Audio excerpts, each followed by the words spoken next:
Some of the stories seem to have been left pretty much intact themselves. There isn't, in many cases, a lot of interference inside the story.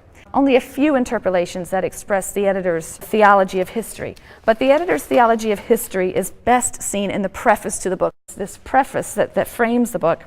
And chapter 1 gives a detailed summary of the situation at the end of Joshua's conquest, right? Taking stock, listing the extensive areas that Joshua had failed to take from the Canaanites, despite the impression that's given by the book of Joshua, certainly the first part of it, that they did everything they were supposed to have done and fulfilled the commandments to Moses and so on. But here we get a list of all the places they failed to take from the Canaanites, starting in Judah and moving northward. They tend to always start in the southern area in Judah and then list things in a northward direction.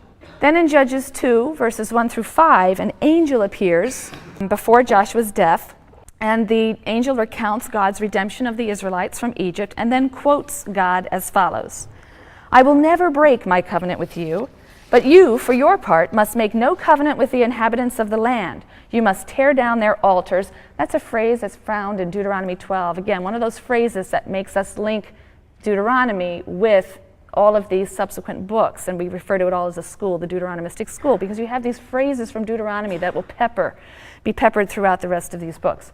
God will be faithful to his covenant, in other words, but it's a two-way street. And if Israel doesn't do her part, she will be punished. The editor is setting us up with that expectation before we even begin to read an account of what happens. The angel then relates that Israel has already not been obedient, so God has resolved, right? This is a fait accompli at this point. God has resolved that he will no longer drive the Canaanites out before the Israelites. He will leave them as a snare and a trap to test their resolve and their loyalty.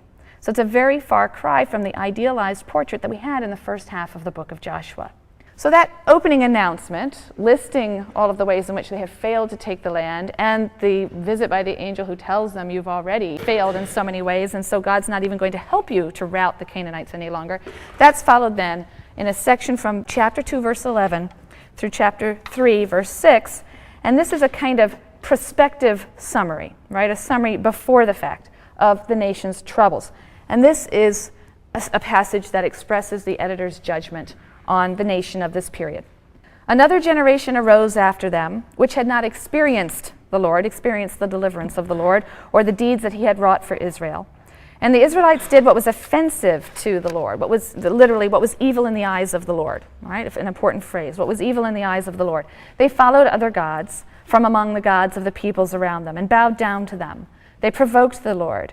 Then the Lord was incensed at Israel, and he handed them over to foes who plundered them, as the Lord had declared and as the Lord had sworn to them. And they were in great distress. And then the Lord raised up leaders who delivered them from those who plundered them. But they did not heed their leaders either. They went astray after other gods and bowed down to them." I'm sort of skipping, right? I'm condensing all of this. "When the Lord raised up leaders for them, the Lord would be with the leader and would save them from their enemies during the leader's lifetime, for the Lord would be moved to pity by their moanings because of those who oppressed and crushed them.